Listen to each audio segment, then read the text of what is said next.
Good morning. It's February 4th. We're in the Tom Baker Room of the City County Building. This will be the Bismarck Event Center Authority Board meeting, regular meeting. It's 11 o'clock, so we'll call the meeting to order first, if we can call roll. Members Gardner, Here. Grossman, Here. Kostelecki, Here. Timonek, Here. Wachter, Here. Wilson, Here. Mayor Schmitz. Here. All right. At this point in time, we have public comment, so anyone who wished to speak regarding the agenda item listed here or a prior meeting, please come forward, state your name and the topic, and sign in. A second call for public comment. A third and final call for public comment. Seeing no one approaching and hearing no one online, public comment period is closed. Next item would be approval of the minutes from last meeting and make any amendments. I'd ask for a motion. I move to approve. Second. Is there any discussion? Hearing none, we'll call roll. Grossman, Yes. Kostelecki, Yes. Timonek, Yes. Wachter, Yes. Wilson, Yes. Gardner, Yes. Mayor Schmitz. Yes. Item 4 is a capital improvement plan update, and I think we have our architectural team here.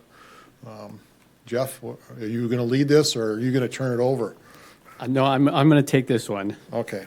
I got some support, though, if I find myself getting into trouble.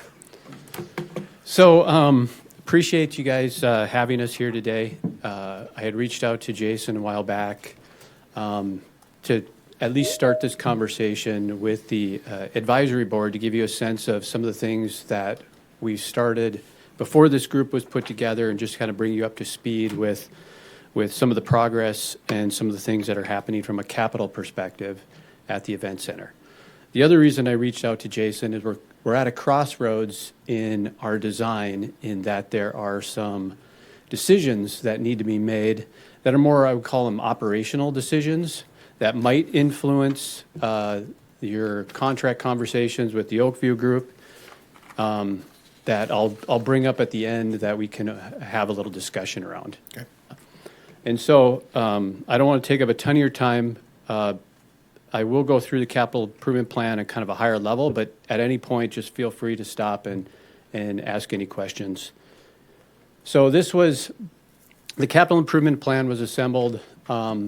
Really, it came out of a look at a variety of other studies that had been completed for the city regarding the event center. And there's been countless studies over the years. Many of them were master plans. There were some studies that were prepared by the city that looked at very specific capital projects, specifically related to what I would call mechanical, electrical, and plumbing systems. What the city realized and what we realized as a part of going through this process is that we really need to take a much more of a global view of the capital improvements, particularly given the fact that there's a lot of work that needs to be done just to maintain the facility as it is today before we start looking at doing future expansions. And so capital improvement plans themselves are somewhat vague when you start talking about them, because it can really mean a lot of different things. It can mean anything from being very loose, like a master plan, to something very, very highly detailed, where you're talking about replacing this valve and that door handle and those types of things. Ours is somewhere in between, because we looked at the facility as there's a lot of things that need to happen. We need to understand what those things are from a certain level of specifics, but more what some of the impacts are going to be in terms of moving the event center forward. And so that's where this is a little bit leans more towards, it's a capital improvement plan because we've identified an approach to solving capital projects, but at this stage, they're bigger capital projects. We're not getting into those minute little things that the event center has to repair on a daily basis. So we established some plan goals. The idea behind this was really to look at, like I said, a broad-based set of criteria that we're going to use for decision-making when we get into starting to talk about the specific projects. Things like visitor experience, which is very different than looking at energy efficiency and operations. We wanted to really encapsulate all of those things that might contribute to our decision-making and not make it just so much about the financial implications of the plan. We had a timeline that was it was fairly condensed, but given the type of plan we were working on, it really worked out pretty well. I think the main thing here that I want to identify is that we started out by doing a comprehensive review of the existing conditions of the facility. So that included not only looking at the prior plans that had been prepared, but also walking through the facility and looking at any conditions that it may have changed along the way, and gathering all of the information that the city had available regarding the facility. And so this is decades of information that we pulled together to start our evaluation. Following that, we went through a variety of listening sessions. We had a core group, which was primarily made up of city administrative staff, so Jason, Mayor Schmitz, Eric Lund, Dimitri when he was here, Doug was a part of it. That was kind of the core group that we met with on a very regular basis to not only discuss progress, but also to have general conversations about information that we found. In addition to that, we went through all the departments of the event center staff, met with them individually as groups to talk about some of the things that they're seeing in regards to not just capital things, but operational things that might be influenced by capital projects. So we went through that process. Each one of these steps was done independently of another, so we built on each one of these steps. Following that, then, we started to go through the assembly of the capital improvement plan, and this was really kind of it was a scenario-based assembly process that actually took some twists and turns that we didn't expect. The idea was to look at how do we approach this, and then how do we start assembling these capital projects together in a way that makes logical sense? Again, not just from the fiscal piece, but in terms of keeping the building operating, what components of the building generate the most amount of revenue, all of those sorts of things, basically aligning our project goals or utilizing our project goals to assemble these scenarios. As we started building out the scenarios, then we started working with that core group, specifically the finance department, on looking at how are we going to fund this capital plan. We had some sense of what was available in reserve funds, but knowing that these are going to be bigger projects, how are we going to fund this? And then from there, we were able then to start tweaking our scenarios to align with what a funding plan might look like for the city. So we knew we had a process something that was going to be able to be implemented in a way that worked for the city. And then finally, we completed the plan and we made this presentation to the city commission.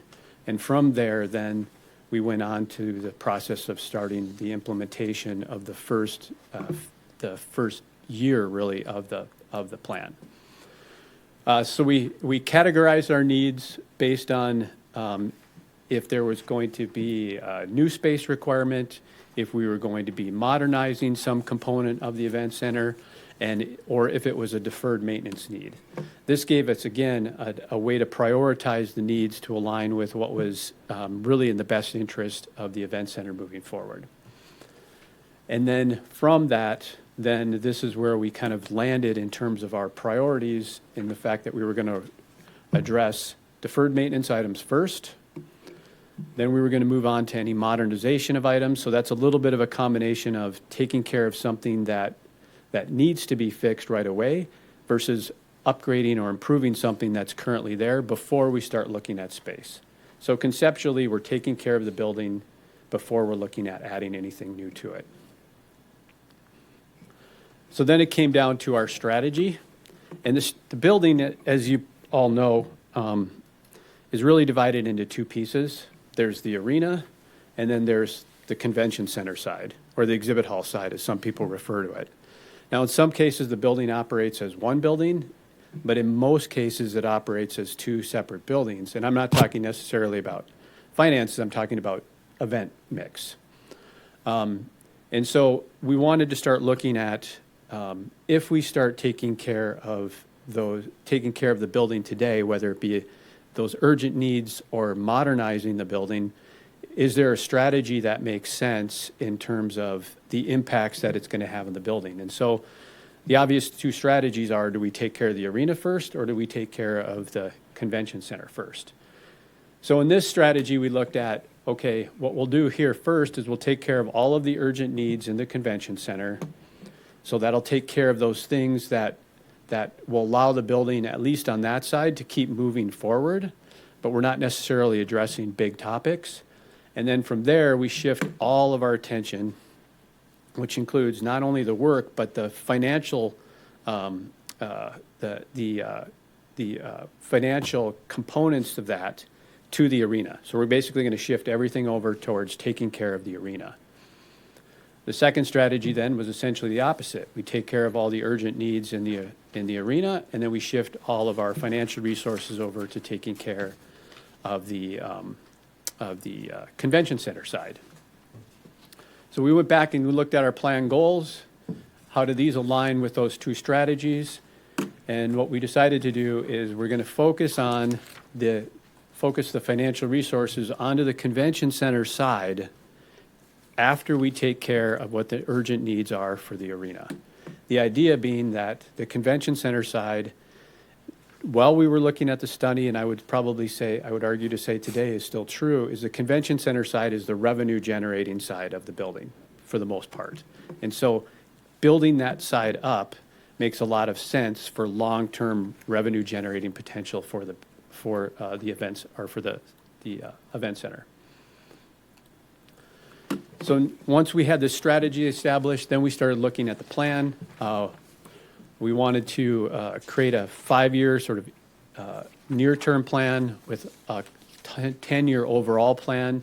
Part of the discussion there, and you'll see it when I go through this a little bit, is that it's a little bit easier for us to predict what costs are going to be and create a funding plan in a near term, 5 years, than it is 10 years. 10 years, even 5 years right now gets to be very unpredictable, but 10 years is it just doesn't make sense to try to put numbers out that far.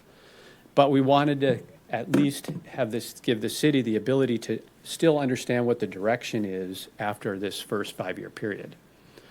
It was important that the plan align with the funding strategies, and at the same time, knowing that we're not going to be able to fix everything, and the uses and operations evolve down at the event center, we wanted to ensure that the event center preserved an emergency fund. In the event that there's a part of the building that we're not working on, that has a piece of equipment go down, there's a way to pay for those things to keep the building going. So we're not using every financial resource specifically for the plan. So what came of that was this strategy is, and really we started this in 2025. We're going to do a couple of things over this first 5-year period, and I'm showing 6 years because really our 5-year period starts in 2026, but technically we started in 2025. So the focus was going to be the immediate need that was identified through our plan was the doing an HVAC modernization of the arena. The arena is the oldest part of the building. I think it goes without saying, and Andrew's our mechanical engineer, he would probably even say it more firmly than me, is that none of that equipment has been touched in 50 years, aside from regular maintenance, which means that it's much less energy efficient than what we have. And then just operationally, it's stuff that's ready to fail. It's way past its life expectancy. And so that, although it's a large project, became a very immediate need. And so we're focusing in on doing a HVAC renovation project, which I'll give you an update here on a little bit.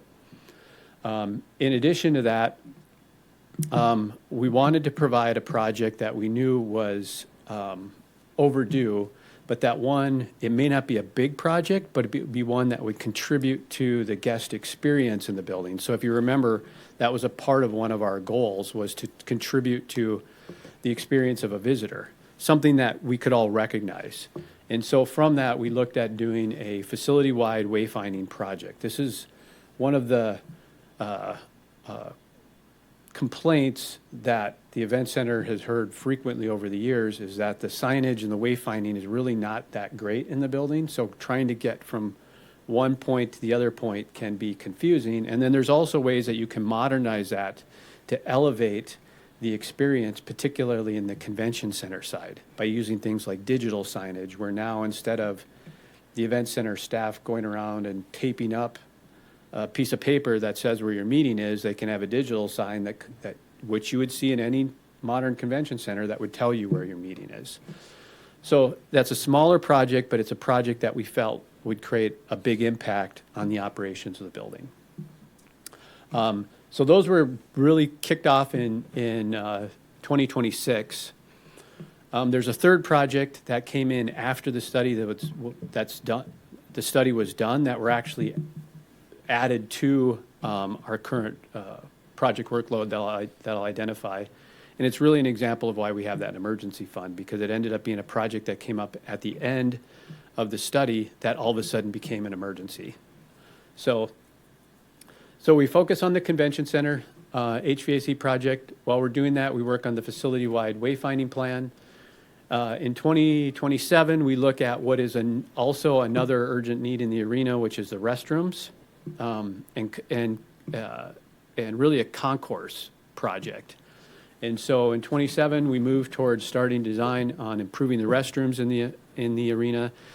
This isn't necessarily we'll call it an aesthetic project. The reason that this is important is because this is an accessibility project.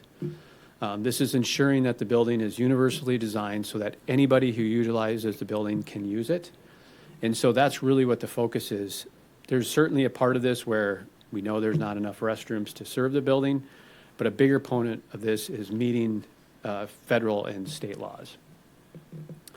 2028, we go on to make those improvements, and then we look at the arena roof replacement, which is a project which is really was scheduled for 2025 budget, but we've worked with the event center to move it further down the line so that we could tackle this HVAC project. But the arena roof needs a replacement, so we'll start that in 28, finish it in 29, and then parking lot D repair, which is another project that was scheduled to happen in 2025 that we also asked the event center to move further down so that we could accommodate the HVAC project. And that's an overall parking lot replacement project, which is a challenging one. And that work would take place in 2030.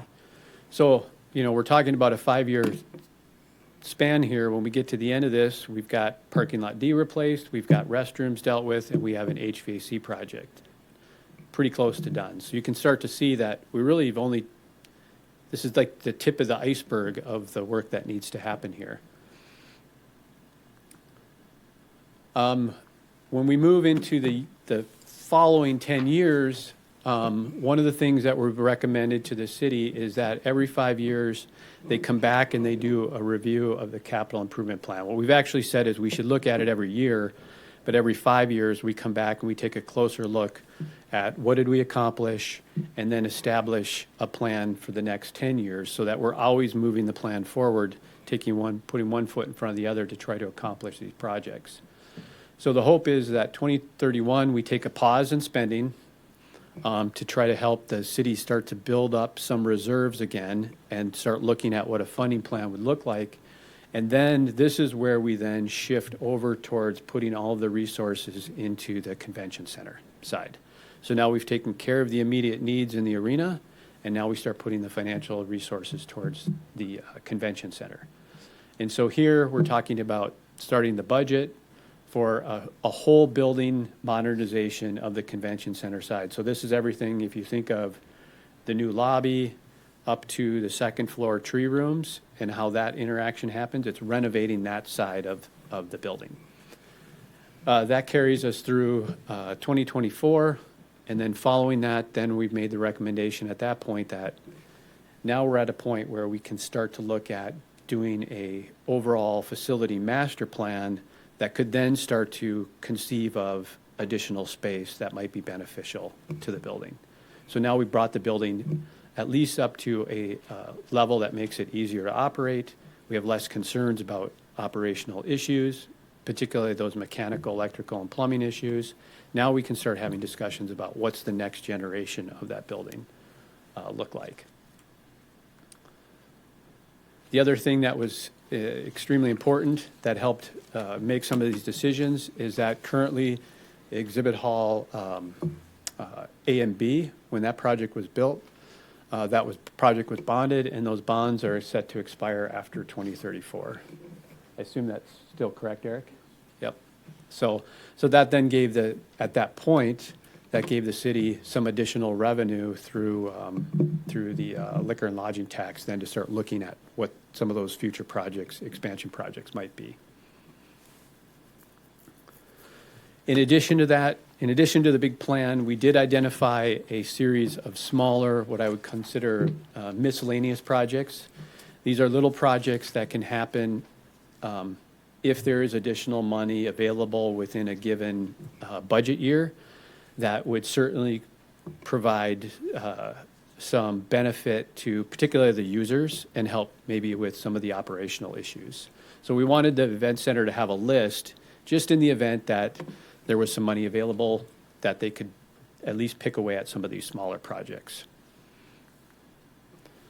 So our recommendations, as I mentioned, we wanted to ensure that we look at this plan on an annual basis in alignment with the city's budget, so that we're ensuring that not only are the ongoing projects aligning, particularly from a funding perspective, but that we're looking at what those future projects are going to be.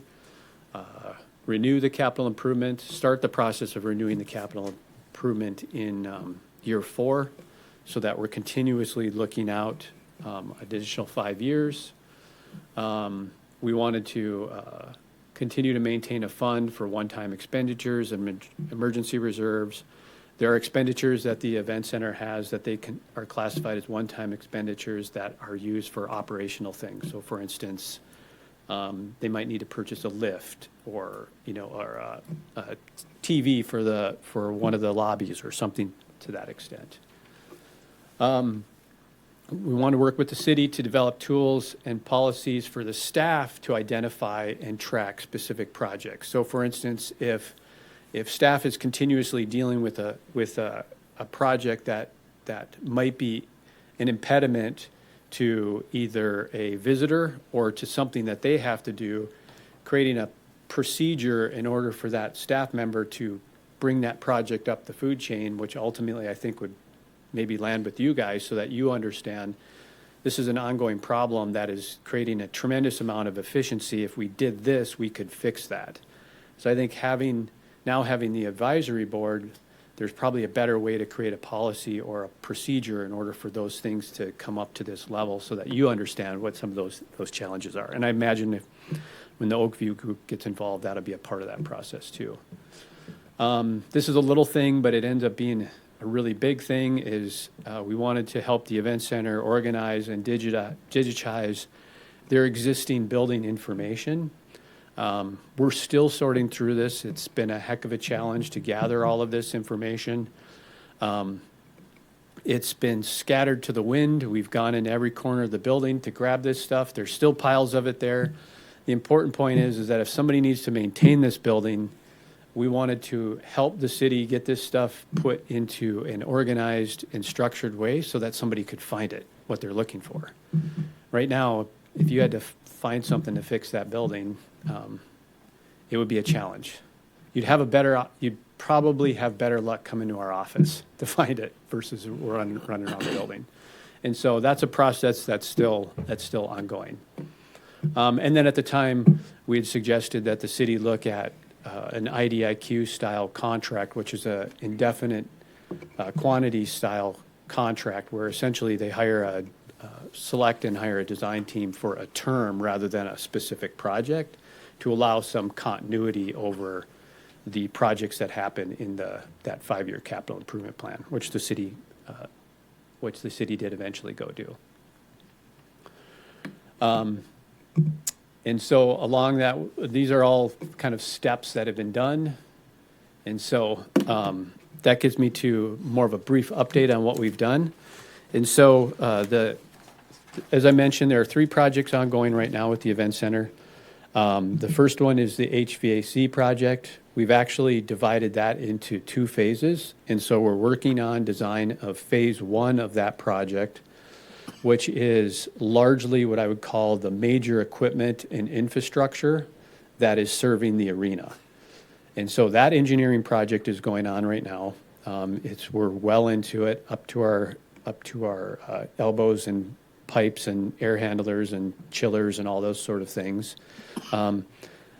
We broke that into 2 phases just simply because we wanted to make sure that we had some flexibility on the funding, depending upon the cost of this first phase.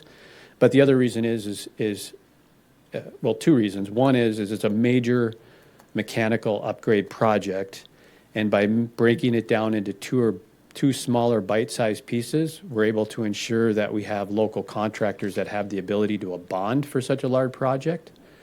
If we didn't do that, we might end up with some major mechanical contractor that's not from our community, which would be a challenge. And then I guess the second part is really we can't take the building fully offline in order to do this, so we need to stage the construction. So strategically determining these 2 phases ended up being a good solution for us. So that phase is going on, and that's going to lead to some of the questions that we're going to have for you. The second project, as I mentioned, the wayfinding project, is going really well at this stage. We're at the point now where we have the sign package essentially assembled, and we're working on the fun stuff, which is the graphic components of the signs at this point. So we've gone through that process of identifying all the signs, where they're at, how they communicate with the public, that part of it, that data-driven more part of it. But now we're at the stage where we're looking at incorporating the graphics to really make it more of an experience. So that part's going on, and we're getting really close to that one being wrapped up. The third one, which is a project that kind of came on at the tail end, was doing a lighting upgrade and lighting controls upgrade in halls A through D, exhibit halls A through D. Right at the very end of the study, the event center started having some challenges with the control system, to the point where they actually had to use breakers to turn the lights on and off. Now, to some degree, that's been resolved, but the problem hasn't gone away. It's just that we've sort of short-circuited the solution in order to solve that problem. And so the decision was made to add that in as a project at the end in order to get that taken care of. And so that project's moving along really well too. In that project, we will have a base bid, which will be a brand new control system for hall A through D, and then a alternate bid, which would be replacing the lightings in hall A and B to align, so that essentially you have consistent lighting package and controls for all 4 halls. So we went through all the vendor interviews with that and have a vendor selected for that, and so that project is moving along really well. So that's kind of the overall summary. I've done a lot of talking. If anybody has any questions before I bring up our other discussion items, I'd be happy to take them. So I guess the question I have, and just to make sure it's out there, is how far away are we from going to bid on the first phase of the HVAC? Because I think it's knowing the condition of some of the equipment is a urgent item. Yeah, we're getting very close to that. And we're at the point where, and that's really kind of what brought us here today, is there's some operational controls discussions that we need to have in order to start to close out that project. But all 3 of those projects are getting very close to being ready to bid. Okay. It'll definitely be here in the next few months. Okay, thank you. Yep. I don't know if others have questions. Okay. So the other part of this, and this is really Andrew's world, is we've taken a step back to look at how do we do a new mechanical system for the event center that meets all of what we would consider to be project goals for a project of this type. So how do we do one that's, obviously we want it to be energy efficient. We don't want the city to spend any more money than they have to operating it. But along with that, one that's easy to operate and maintain, has reduced life cycle costs, so it's easy to take care of over time. And a lot of that comes down to decisions in terms of how the building is going to be controlled. It's not as easy anymore as just plugging a computer in and saying, okay, we're going to set the thermostat at 72 and just let this sucker run. This building is way more complex than that. It's really a science in terms of, controlling temperature and ventilation as you're leading up to an event, what happens after the event. I mean, use a rodeo as an example this weekend. It's going to be a dusty, dirty. That's very different than having a concert or a conference in there. So as a result of that, though, the controls then very much contribute to the efficiency of how the building is operated and ultimately what the city pays to operate the building.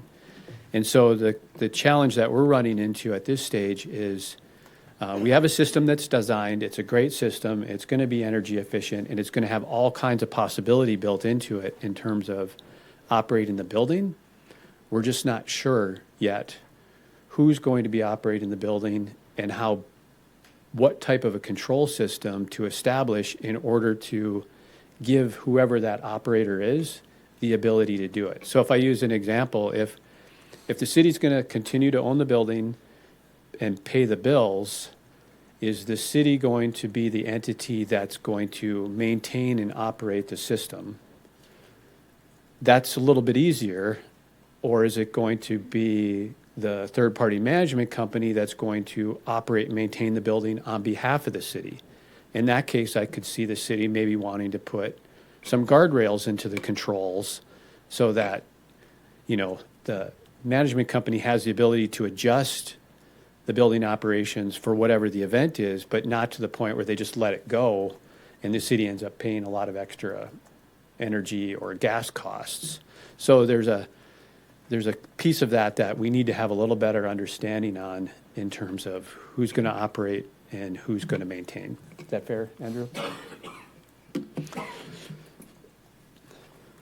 I'm not sure we have a complete answer to that yet. I think there's some things that we're working on internally with regard to facility management as a whole in the community, for the city, all the city buildings. I know we're going to own the building. So I don't know, Jason, if you've got any further update. Maybe just a little context for the rest of the authority. So in the past, the event center has had a dedicated staff person who is responsible for managing the HVA system. That individual retired in October of last year. Since that time, that position, we have advertised to fill it on multiple occasions. We have not had the best applicants, and the position has been left empty. In the interim, we have a different HVAC tradesperson who has been primarily assigned to all the other buildings within the organization. He has been working predominantly at the event center to fill that, fill that gap that was left behind by the retiring outgoing employee. And in conversations with Amanda and others, I've learned that a good bit of his time has been spent there because of as Jeff has said, the attention that's needed to maintain the system. So going forward, I think this is one of the conversation pieces that we'll want to have with OVG to say, are you capable of finding an HVAC person, or are we the right entity to be doing that? And if so, how responsive does that person need to be for events and activities? And afterwards, after a concert's over, there's things that they would do to cycle out the air, refresh the facilities, all of that. It's back to Jeff's point of how much autonomy do we want to provide versus how much do we rely on that third party to truly operate the building on our behalf with all the efficiencies in place. So. And it could be, the third option is it could be a hybrid too, where it's a little bit of both. The interesting thing is control systems for these buildings can be very sophisticated, and I don't want to say complex because it's not necessarily that. It's sophisticated in the sense that if the city, let's say, as an example, is maintaining and operating the system, it could also be done in collaboration with OVG so that the building itself is prepared to adjust, scheduled, if you will, to adjust to an event schedule we can build an event schedule into the control system so that it can adjust on its own without a lot of extra effort. So that's going to probably be my preference, because I personally would like to see the city maintain as much control over the operations of that piece of our investment, knowing that we're also trying to operate more centrally or citywide from a facility management and operational standpoint. But I think we need to have more information on that, and we still have some ongoing stuff with a third party that we need to probably get through as well.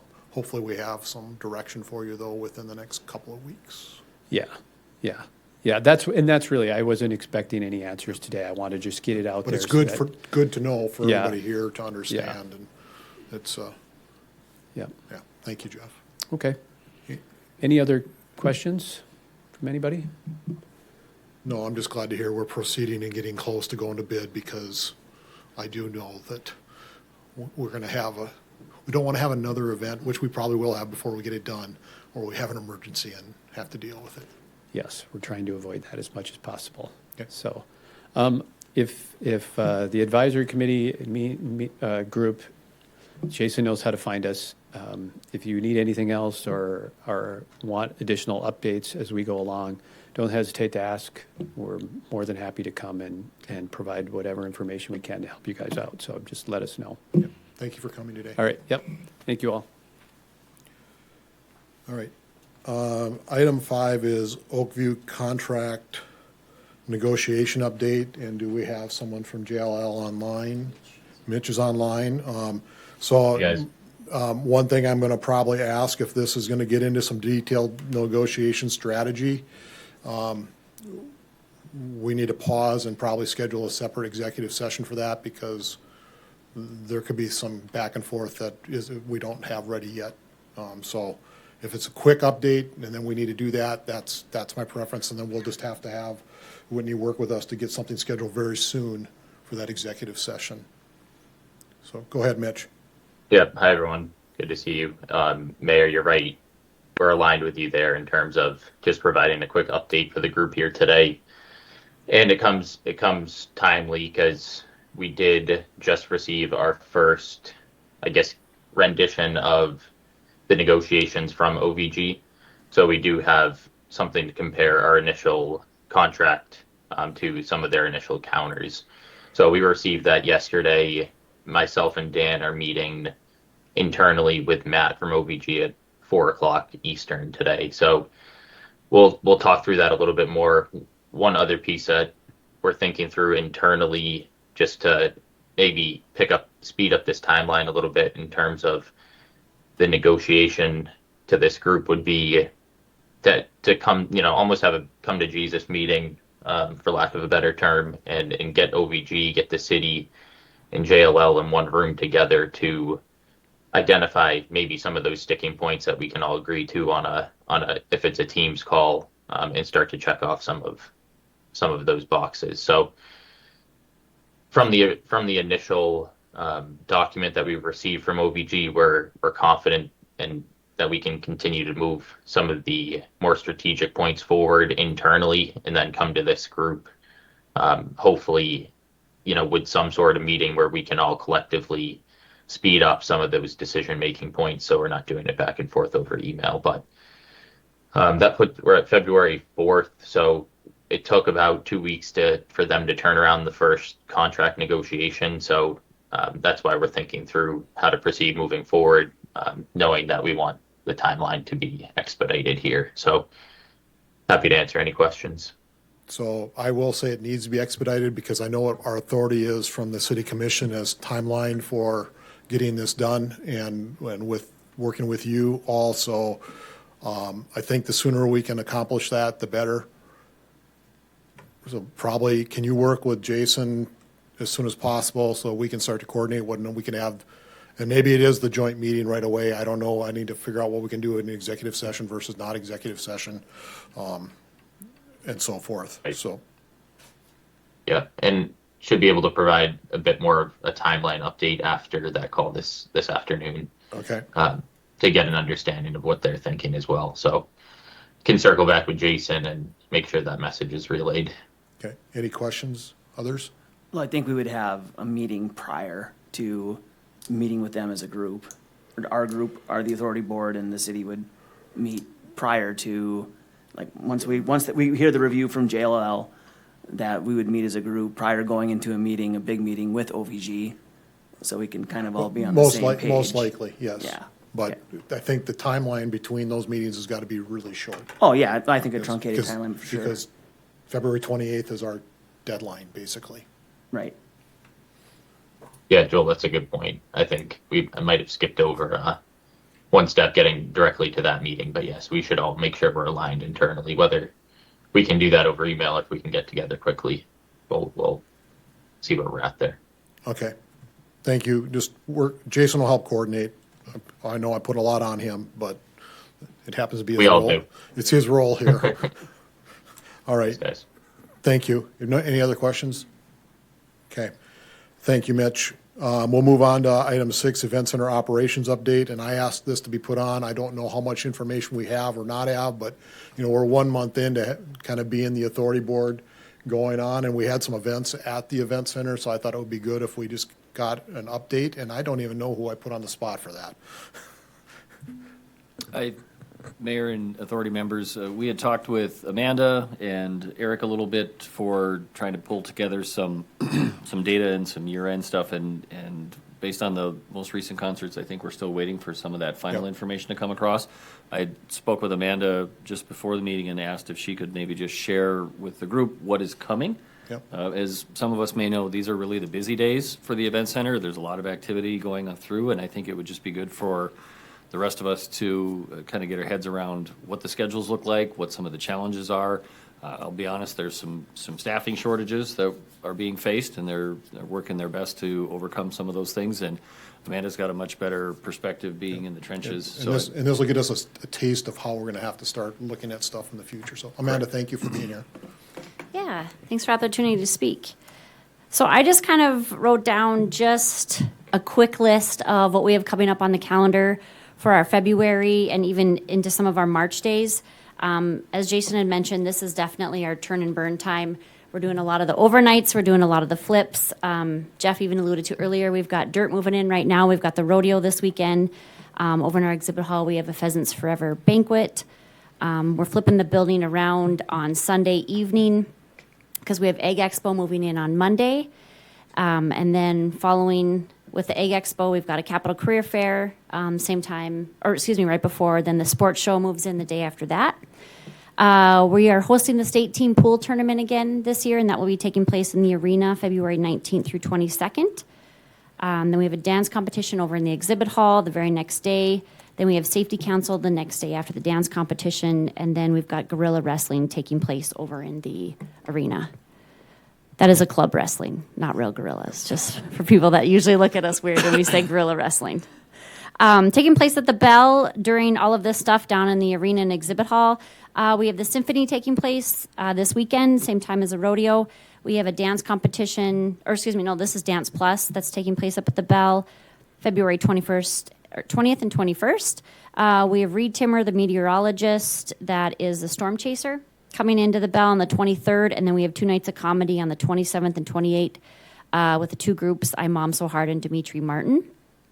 So that's just an outlook for our next kind of 3 weeks that we've got coming up here in the building. Rolling into March, just high level, quick mention of those activities. We got West Region basketball again this year. Then we'll have Globetrotters sneaking in right on the tails of that, right before the state Class AA basketball tournament. We got a Broadway show, Hadestown, which is our last Broadway show of the season for 25-26. And then we have Matt Pack Wrestling. These are all just arena events. Heading over to our exhibit hall, we have a car show, we have the transportation conference, AHEC conference, home show, and then music educators conference all taking place in March. Then at the Bell, we have 3 dance competitions, the band Rains, another symphony performance, and the You Mary Theater. So we are running and gunning, like Jason had mentioned. Staffing is getting very, very tough for us. Being down, 8 full-time positions right now, with the ability to not rehire those positions currently, we're running on fumes at times. But relying heavily on our part-time staff to support us with a lot of these events that we have coming in, and trying to find ways to be creative to kind of get us through those times when hopefully we're getting some support from OVG to come in with some ideas of how they're going to bring us support through people or processes or whatever they can do, because we are ready to hear their advice on that. Any questions? Any for questions for Amanda? me? Okay, thank you. And I know January was busy because I know we had some sold-out events. So, thank you. All right. Item 7 is a third-party survey discussion, and I think we ultimately need to do that, but Jason, you might have an update. Mayor and authority members, the city commission has talked about a third-party survey entity as well, just to try and increase the efficacy of the surveys and the value that comes with the feedback. In this particular situation, I think we had talked about with JLL, potentially they could be the ones to facilitate this third-party discussion, survey discussion, or it might be something that we look at organizationally for the entire year of 2027 when we develop our budgeting. But I think in this particular situation, OVG had prepared a very comprehensive survey, just a draft of a survey that they had shared with me. And I guess my only concern would be that the volume of the questions would be such that it's not just something you just say yes, no, score it 1 to 5. If you receive the feedback, it would be tremendously valuable. The concern is how willing is a customer or a promoter or an entertainer going to be to sit down and put in half hour, 45 minutes of thoughtful responses into these surveys. So I think that might be our challenge. I can certainly share it with the group just for your edification. And if we do go down this path of exploring the need for a third party to do the survey, this would be a good place to get started and just kind of think of some of the questions that are coming along with it, some of the topics. It's not just how was your experience, it's even things to say. One of the questions, for example, was, did the general manager of the facility go above and beyond your expectations, and if so, how? And so it's just even those little things that help make that user experience better. We can certainly bring this back for the next meeting. If everybody'd like to take a look at that draft, I'd be happy to send it around. So I think that would be good, and then hopefully by then we have, our next or regular meeting, because I would hopefully we're under contract, because I think OVG needs to be a part of that. Agreed. And I would like to have the survey not just, we have to make sure the survey is reaching the demographics that truly is given a true presentation, not just people who have a special interest answering. Okay, thank you. Moving to other business, first item is a Western North Dakota Honor Guard flight request, and so you're here, and thank you for being here, and this is, go ahead and make your presentation, and then we can discuss what we need to do. Okay. Well, good morning, ladies and gentlemen. My name is Diane Martin. I am a board member with the Western North Dakota Honor Flight, and I am also a veteran. Our mission is to transport veterans from Bismarck Airport to Washington, D.C. We usually do this about twice a year, April, May, and then in September, to visit the memorials that they have fought for and to give them 2 days of pampering and red carpet treatment. So we leave Sunday morning at 7 a.m. We charter a plane and we fly directly to Dulles International Airport. We hop on buses, we go visit all the memorials not all of them on Sunday, half of them. Sunday night we have a banquet for the veterans, and then Monday we wait for the Capitol Police to come and inspect our buses, and then we get a personal escort to the Capitol.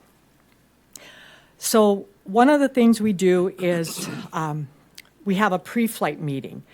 And what that pre-flight meeting is we contact the veterans that are eligible for the flight, and we bring them to Bismarck. We've had a location, but we recently lost that location.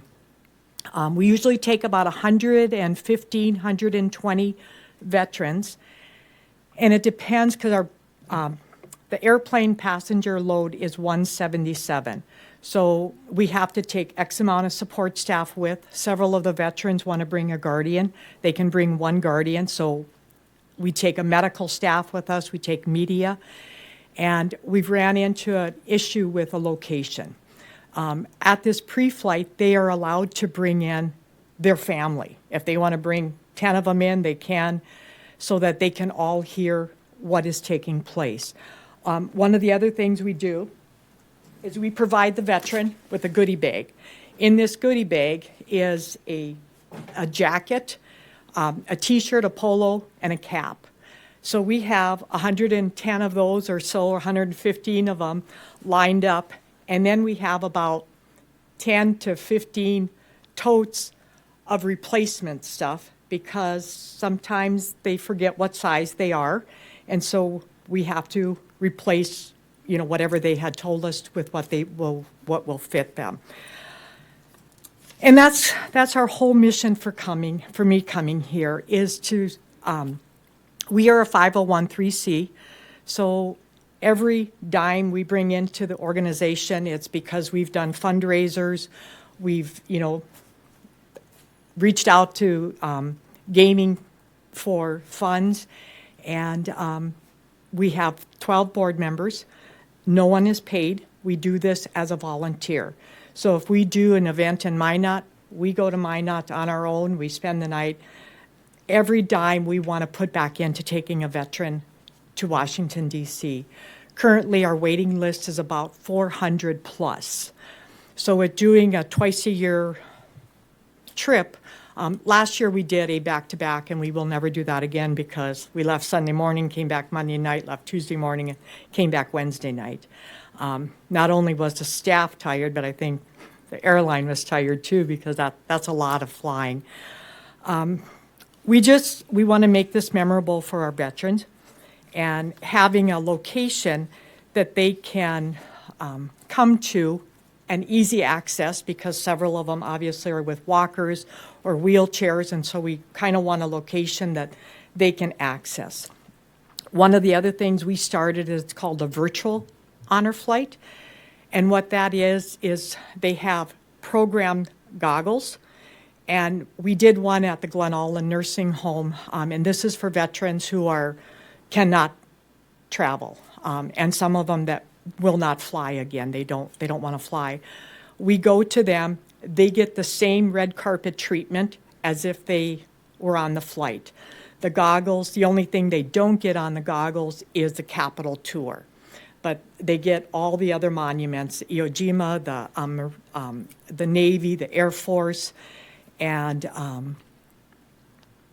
and Arlington National Cemetery. We take them, they get to see the changing of the guard. I mean, it's just a memorable weekend for them. And so that is why I am here, to see if there would be an opportunity to utilize the Civic Center or the Event Center to host one of these pre-flight meetings. We are currently working with the North Dakota National Guard Armory to see if they would be able to, but if they have a drill weekend, it kind of makes it difficult to bring in. And it's about 150, almost 200 people that come to these pre-flights because they want to make sure that they're understanding all the TSA requirements and everything else that goes in with this. So the question would be is roughly how long, how many hours do you need the space? And, I mean, I don't know how much square footage it is, but then also we would need to have some dates in advance. Okay. Because I think the request is, will we give you the room? Correct. Okay, which was why you're here to ask. Yes. Free of charge. Free of charge. And one of the other things is they'll do coffee and cookies. The Daughters of the American Revolution and the Women's Auxiliary normally like to provide that service, and I understand the Event Center, they have their own food stuff, but that would be another request for an exemption. We look at, so our upcoming pre-flight is March 14th, and we were lucky to get the Ramada. Registration starts at 1 o'clock. The Western North Dakota Honor Flight serves a little bit west of Jamestown to the South Dakota border, north to the Canadian border, and west to the Montana border. So we've got 32 counties we are serving, and with that hour time change, sometimes when we say registrations at 1 o'clock, we have veterans showing up at 11 o'clock. So we like to be there at 10, be set up and ready for these early arriving veterans. And the meeting kicks off at 2, and it's about an hour. So then from 10 a.m. till about 3 is what we would be using it for. Okay. Because after the meeting, if they need to exchange clothing, we do it after the meeting. Okay, so let's say 10 to 4, 10 to 4, yes, sir. probably twice a year. Possibly twice a year. Okay. And that is contingent on if the Armory isn't having a drill weekend. If they're not having a drill weekend, we were given the blessing to have our meetings out there. We just need an area so that for the merchandise alone, I use 8 tables to line up all the duffel bags and the extra stuff. We have a registration table, and then we have the 4 bus colors, because they're broke down into 4 bus colors. And so they check in there, we verify their identification, because the manifest and their driver's license have to be perfect. And so we do a double check on that. And so then what we would be up against, and what we're doing is we're getting much better. Every trip we learn something new. And so now, because of the military mindset, we are trying to do our training calendar to say, a year in advance. If we can get, to coordinate, because we have to coordinate with the airline, and it's been Allegiant, and then we have to coordinate with the hotels in DC to make sure that they have the space and everything. And so. So the request to this authority board, which would probably be then a recommendation to the city commission to grant it, and obviously the third-party contractor is going to have to know this is in place, would be if we want to recommend offering the space to the honor guard for free. Go ahead, Chad. Can I make a motion? Absolutely. I would move to approve space twice per year, free of charge, for 2026 to Western North Dakota Honor Flight at the Event Center at a time and date and space to be approved and coordinated with staff. Can we include maybe through a year longer, a period longer than 26? 26 and 27. And then we can work from there? Does that work, Diane? That works wonderful. Is that including bringing in coffee and goodies or? I don't have a particular, I know why we have our own food service, but this is kind of, in my mind, a unique thing, and we're trying to honor these men and women who have served our country. So I don't know if Chad wants to amend the motion. I would include that in my motion. Second. Is there any discussion? I think it's our first request. I think we want to be at least a little bit careful and make sure that we're aware of what we're doing. It's obviously a wonderful organization, a wonderful cause. I'm also a 501c3 organization, and I have to pay to rent the bell, and I have to pay 7 staff people to be there for my event. So this is not just a free meeting room. This is going to cost the event center money. I'm not saying I'm opposed to it. I'm just saying, given that it's our first time, is any nonprofit going to be eligible for this? I mean, that's a fair question, and I think it's probably going to have to be specific request with a pretty specific need behind it or a reason behind it. So, I think, like, they're not selling tickets. They're not raising any money at this event. Yep. I think that's part of it. And this is, when I said go ahead and bring it, I looked at this as a community service project. And so, go ahead, Jason. Mayor and Authority Board members, Amanda, please correct me if I'm wrong, but there's currently one other situation where rent has been waived, and it is for the Christmas event with the Santa breakfast and all of that. Historically, that request has come to the City Commission at the at a regular meeting. The very first time, there was a brief presentation as to why this would be different. And yes, Mike, to your point, the question was raised, are all nonprofits eligible? Will there be other questions? I guess I can't speak to how many other groups have asked for free or reduced rent in this location, but I'm just aware of the one situation that has been approved for the last 5 years or so with the Christmas event on the day after Thanksgiving. So just a little more context for everybody else. So I guess we'd have to be careful on using whether they sell tickets or not. I mean, our youth orchestra, for example, has concerts in the Bell that are free and open to the public as a service. But same thing, I'm paying rent and I'm paying 7 city staffers to be there. I'm not opposed. I'm just pointing out the fact this is our first time and we're pouring concrete here. Understood. So if we want to put some restrictions or governance around it, I'm fine with that. I said it's only, she has to bring it to us. Like, we couldn't just say, do it. But it's. Yes. The only thing we sell is if a family member wants to buy a T-shirt or a jacket, but it's only an honor flight apparel that we would sell. Yeah. And No, that, well, I'm understanding. I think we understand the whole purpose behind this. It's just, we have to, as Mike has mentioned, we have to be cautious of what because this building does cost money to operate. Mm-hmm. But, go ahead, Chad. Mr. Mayor, members, I'm wondering if it wouldn't be a good idea at some point in time for us to generate some type of a policy or some guidelines. I do think that needs to happen. Yeah, that if certain boxes are checked, then there's going to be rent that's due, or vice versa wouldn't be due. So, As well as the food element, because that will be a problem with others asking. Okay, so we have a motion and a second. We have any further discussion? I think we can set that as another item, agenda item, Chad. Okay, I'm going to call roll.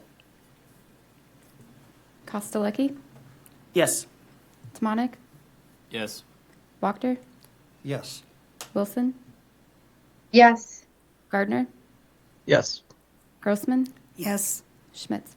Yes, and I would like to put it as an agenda item that we do develop a policy on when we would maybe, and it's going to be pretty restrictive, I think. So you might not get it beyond this, to be honest. that's all right. Thank you so very much. We appreciate this more than you know. Go ahead, Jason. Again, just for information sharing, so for the authority board members, how this will happen next is city administration staff will prepare a memo that will end up on the consent agenda for city commission's next meeting. And it'll come in the form of a recommendation from this board with a little bit of background information that Ms. Martin shared, and it'll go forward. Should there be any questions at the city commission meeting when this comes up, being on the consent agenda, it would need to get pulled for discussion at the onset of the meeting.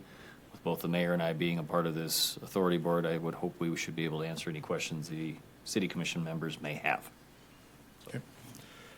All right, next item is member terms, and, we have to ultimately set those so we have rotation. But we also know that as part of our ordinance, we have specific positions that are kind of identified as, there's always going to be somebody from that particular group or organization on the board because of the unique nature of their positions. So I didn't even think about it with the process, and I don't know that we ever came up with a process how to determine the terms. So, Mayor and authority board members, looking back, the mayor's right, we would stagger the terms. For the position that the mayor holds and the position that I hold, they would be really termless. The mayor's term would coincide with his holding of the portfolio. So at the soonest, it would be a change in July of this year, when new portfolio assignments would go out. But for the rest of you, what we would typically do is stagger the term. So recognizing there are 5 other termed positions, any number of them could be for 1 year, 2 years, or 3 years, and just so they're not all the same. So that way, if somebody terms out after this year, they can reapply, of course, but we're not all leaving at the same time. So I don't know that we ever set the length of the terms for the authority board. In many cases, we have some positions are 3 years. Planning commission, I think, is up to 5. So my thought would be is they should all be the same term, but we just need to stagger the start date. Correct. And then ultimately cycle on the same. Yep. Is it a 3-year term, 4-year term, 5-year term? I think that's one determination. And then who gets the first for 1-year terms, 2-year terms, and 3-year terms from there, just to stagger them out. So what is the length of the term? And then which of the 5 is 1 year, 2 years, 3 years? And I'm open to still hold this over to the next meeting to have everybody give thought to that. I think to have some consistency, not less than 3 years, I would think. And I don't know, our other boards are pretty much that term. Between 3 and 5 years, typically. So, and then we'll have to come up with a process as how we kind of draw the straws for that rotation. So I ask everybody to give thought to that so that we can maybe decide that at our next regular meeting. Does that make sense? Okay. Go ahead. Okay. And then code of conduct, we should have a code of conduct that's already available. It was I believe it was attached to the agenda Yep. when it was updated, and the code of conduct was something that was approved by the city commission in 2024, I want to say. Yes. It was written primarily for the Board of City Commissioners, but sharing it with this and other authority or advisory boards is important just for the professional conduct that occurs at the meeting. If you have any questions, staff was part of the development. The mayor was a big part of the drafting of that, and the baseline document actually came from the North Dakota League of Cities, which is a member organization that we are part of. They represent hundreds of cities throughout North Dakota for situations just like this. So just there for your awareness, no need to sign or take an oath to that particular document, but we just wanted to pass along, as we do to all the authority board members. It would be the and advisory expectation that we are adhering to that. So, does anyone else have any other business? If not, we are adjourned, and we'll be in touch on our upcoming special meetings. boards. Correct. Okay, thank you, everyone.